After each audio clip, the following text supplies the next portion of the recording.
everyone. Today once again we are here for the online classes of class 12 geography. Yesterday we had our first session. We started with the chapter Human Geography, Nature and Scope. We had an introductory class. We talked about the topic what is human geography, and from where we studied from where this word human geography has come.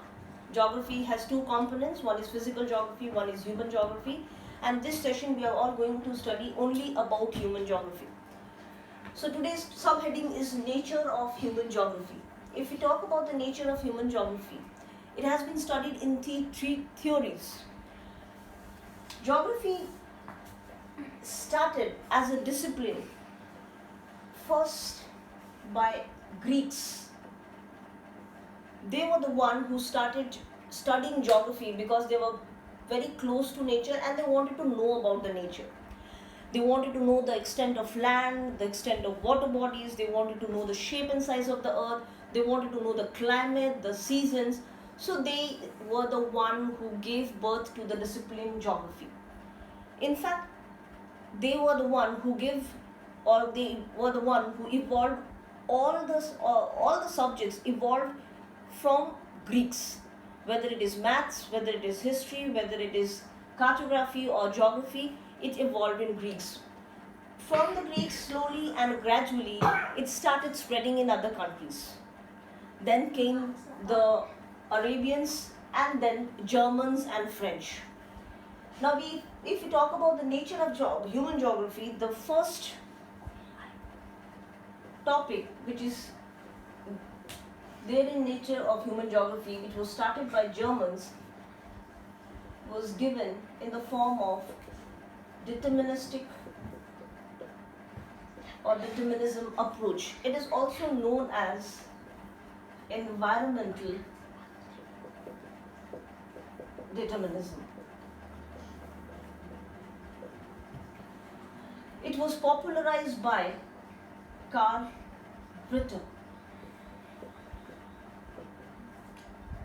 Some other geographers who made it popular were Ellen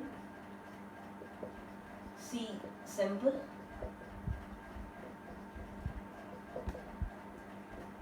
Alexander von Humboldt.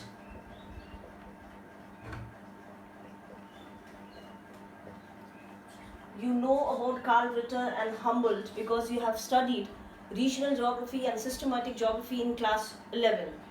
Karl Ritter is the one who coined the term regional geography, and systematic geography was given, the concept of systematic geography was given by Alexander von Humboldt.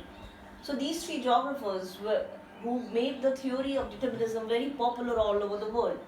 So now the question comes, what is environmental determinism?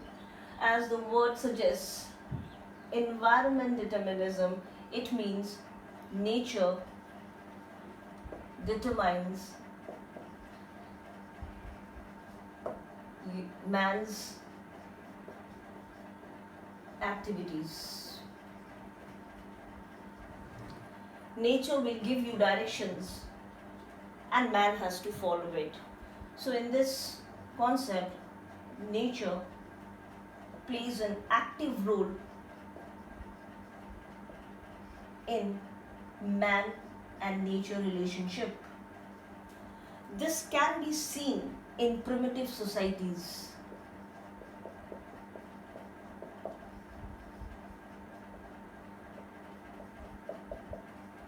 What do you mean by primitive societies? The societies which are very close to nature. We give them the name tribal people.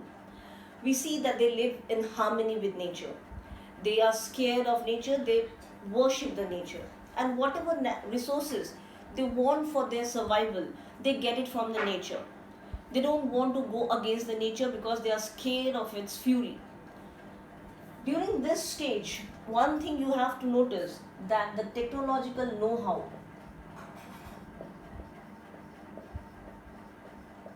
of the people is very low.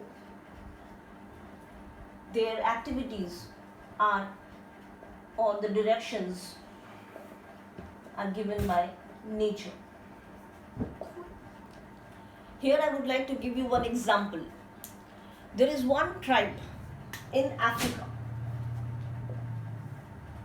If I talk about Africa, this tribe lives here. This is your Sahara. This is the savanna grasslands, which is famous for the mammals on the earth. All the tallest animals which are there present on earth can be seen in these grasslands, whether it is giraffe or the elephants, even ostrich. Now this tribe, which is known as Maasai, how nature determines or controls their food habits. We in our country encourage our children to drink milk. You will be surprised to know that Maasai people, they drink the blood of the cow.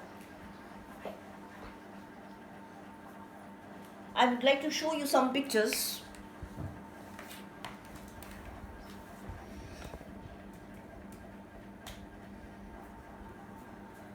In which it will be very clear to you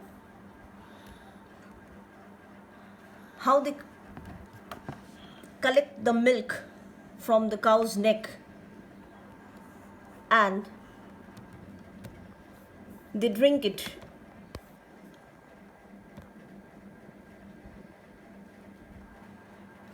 This is one survival instinct. The question comes, why are they doing it? Because they live in Africa and it's full of adverse condition. They are people, nomadic people, who move around African places from one area or one region to another in search of food and water. So they have to travel long distances, and in this adverse condition, in such hot condition, they have only milk with them, which is a perishable item, food item. So they cannot keep milk for many days, though they have to travel long distances and they have to continue it for many days. So what do? They collect the milk from the cows and the blood of the cows.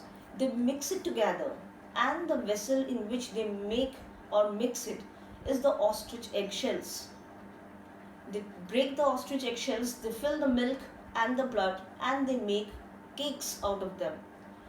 You must have visited mutton shops and you must have seen the blood cakes kept in front of the mutton shops. In the same way, they also make these blood cakes and they keep it for many days, and this is the best source of protein for them to survive in this adverse condition. So deterministic approach describes that the nature will determine, or nature will have imprints on your food, on your clothing, on your shelter, on your livelihood. You will be dominated by the nature. You will be scared of the nature. So that is what deterministic approach consists of. Second example. If I talk about shifting agriculture, what is shifting agriculture? You must have learned about it with some other names like Jhum, which is very common in our country in northeastern hills. Jhum cultivation refers to, they'll take a patch of land of forest. They'll cut down the trees, they'll burn the trunks of the trees, and they'll do agriculture in that particular land for 1 or 2 years. Then they move to the other forest patch of land. In this way, they keep on moving from one place to another. Why are they doing it? Why, instead of doing agriculture in the same field, they tend to move? The reason is because they don't want to go against the nature. They follow the natural fertility of the soil, and as soon as they find, after doing agriculture or growing crops for 1 or 2 years, when the natural fertility gets exhausted, they move to another piece of land. Because they don't have the technological know-how that a land can be used again and again by the application of fertilizers or manure. So this is one example which proves the deterministic approach by primitive societies. Third example, for instance, we talk about transhumans. What is transhumans? In class 11, you must have come across this term while studying about the Himalayan mountains. Transhumance refers to people moving from lower altitudes to higher altitudes. During the winters, their movement is from mountain tops to lower altitudes. And during the summer, they move up with their cattle because there will be pasture and water here. But as soon as winter approaches, it will be covered with ice, so they have to move down. So this movement up and down proves that nature is determining their movement from one place to another. So these are few examples. I would like every one of you to give me one example and send it to me in email where it is proof that deterministic approach puts, or nature puts, an imprint on your fooding, on your clothing, on your livelihood. Now we move to the second approach. The second approach is possibilism.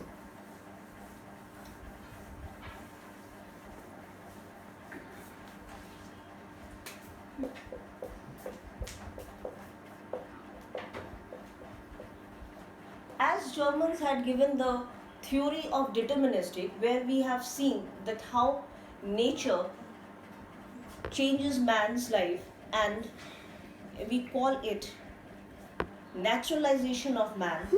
In the second theory, we will see how the position of man and nature changes. Nature was dominating man in the first instant, but now man is dominating nature. How it is possible? It is possible only with the process of development. For development, we need three things. One is natural resource, but it doesn't mean that if you have natural resources, you will be the most developed. Otherwise, Africa would have been the most developed country in the world. The second important requirement is technology.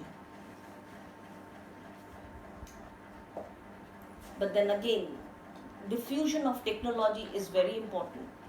And third is cultural assimilation.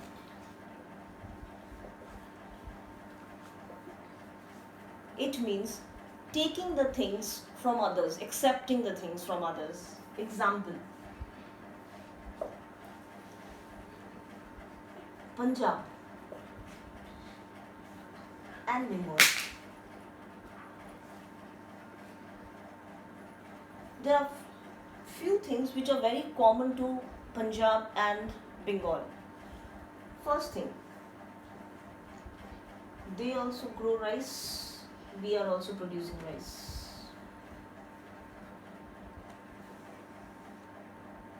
But the difference, we are producing rice because our natural conditions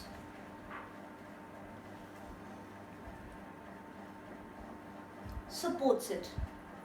We have soil, we have abundant supply of water. Punjab, soil is not that fertile and availability of water is also not abundant. But the farmers are rich and farmers are poor. Why? Because the technology and cultural assimilation plays an important role. Punjab's farmers were eager to take the technology. When Green Revolution started, they were the one who quickly started accepting the new technology, buying the new inputs, going for high-yielding varieties of seeds and trying and experimenting it. But Bengal's farmers were not willing to accept it willingly. And then there are other factors also. Government policies are also farmer friendly in Punjab than policies of West Bengal. So we find it's a difference that even if you have technology, you have to have that cultural assimilation, that acceptance in your locality. So when we are talking about possibilism, possibilism speaks about, the theory speaks that man will be dominating the nature. Man will be playing an active role in man and environment relationship. Man will utilize all the natural resources required for his survival by the use of technology. Now, what are the benefits? Man can produce more, man will be able to reduce harsh labor in the production process, and man will have enough leisure time to think beyond the limits of production and to think something new about the production. So this is what possibilism is. The word possibilism means that we are moving from the stage of necessity to the stage of freedom. Here we have seen that nature has put imprints on man's food, clothing, shelter and economic activity. Just the opposite thing we notice in possibilism, that the man has put imprints everywhere it goes. Here I would like to talk about one poet who described it so well. You gave night, we made lamps. You gave soil, we made cups. You gave us wilderness, terrains, we gave you garden and flowers. So we can see man's imprint can be seen everywhere. We try to find out the possibilities even in adverse situations and try to modify the environment according to our benefits. One example, Rajasthan is a place is located in the western part of our country. The temperature condition of Rajasthan is it's extremely hot. Sometimes the temperature reaches 55 to 60 degrees Celsius. If we talk about the rainfall amount tends to be very less, 10 centimeters to 15 centimeters. Now in this adverse condition, can you think of growing crops? Yes, we made it possible. How? We made it possible just by taking out a canal from Punjab, that is from Indus River, and providing the water with the help of feeder canals to all the parts of Rajasthan which were very dry. You must have heard of Jaisalmer, you must have heard of Bikaner. These are places which are very hot and very dry. Now the farmers of Rajasthan in such adverse conditions are growing a crop which requires 200 centimeters of rainfall. Can you imagine it? This is what possibilism is.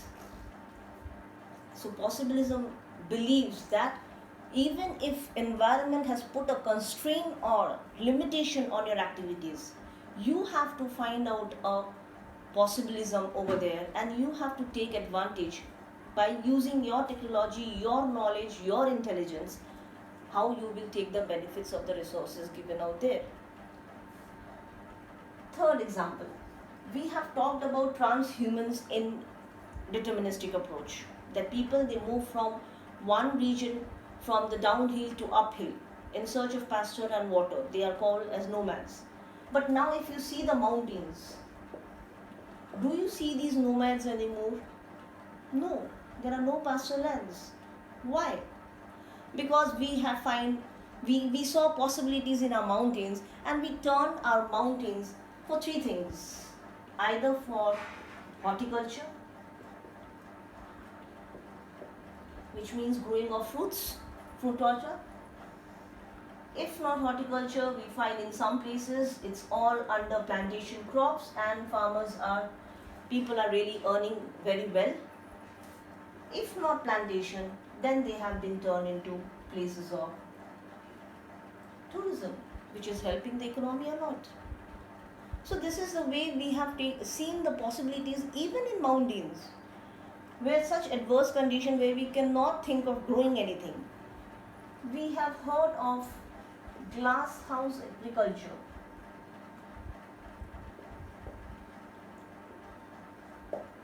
One more possibility where the temperature is so low, where it is covered with snow everywhere, still we can grow vegetables, fruits and flowers by making glass rooms, trapping the sun's heat, and growing the requirements which we need for our daily life. So, this is what possibilism believes. So, basically, possibilism has three features. The first feature is the society is no more a primitive society, which we have seen in deterministic approach. Second feature, we have seen here humanization, the naturalization of human.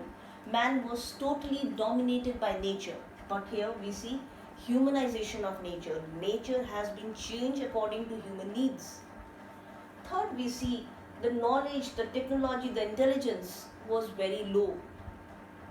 The interaction between man and nature was low, but here we have started interacting with the nature through the technology, through the cultural development, and we have seen that we can bring any change. Our imprints can be anywhere, wherever we want to go. Now we come to the third approach. The third approach is neo-determinism.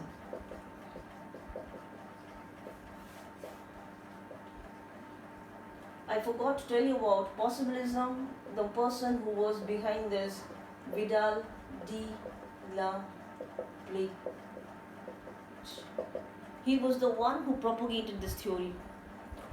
The last approach, which is again going to discuss the nature of human geography, the relationship between man and environment, how man responds. This theory is a very important theory at present time, because this was introduced by Griffith Taylor.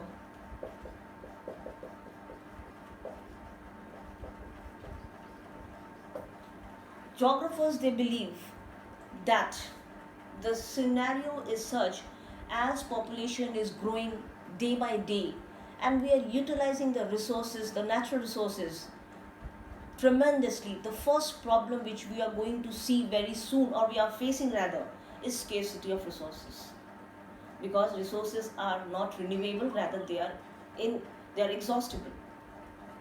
Second problem, we will be facing pollution. Third problem, global warming. Fourth problem, scarcity of water, pollution of the environment, ozone layer depletion. So all these problems will make this place a hell to live in. So before we reach to that condition, we have to think and choose a path in between these two. Either we can choose determinism or possibilism. We have to choose between being foolish or being wise. So we have to wisely take decision that we cannot harm our nature. We have to limit our development process and think about the future generation. So we have to go about sustainable development. We have to protect our environment by using more and more of inexhaustible resources available. So that is all for today's class. I'll just quickly come to the point once again that what we have done today. We started with the topic human geography, that the nature of human geography, it means man and nature's relationship can be studied with the help of three theories. One theory which was given by Germans, in which man was the slave of nature. The second theory, possibilism, which says that man dominates nature, can change the nature, can modify the nature for its benefit. And the third is, if we modify the nature or modify our environment, it will have some drastic or harmful situations. It will create harmful situations for us. So we have to think before it's too late. Thank you. I'll be asking all the students to please note down 2 questions as we have finished this topic.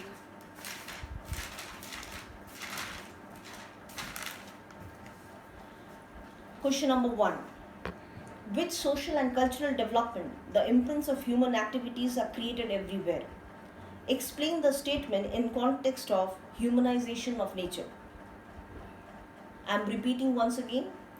With social and cultural development, the imprints of human activities are created everywhere. Explain the statement in context of humanization of nature. Second question. What is neo-determinism? Who introduced the theory of neo-determinism? That's all. for today for this session. We will be meeting for the third session tomorrow. Thank you.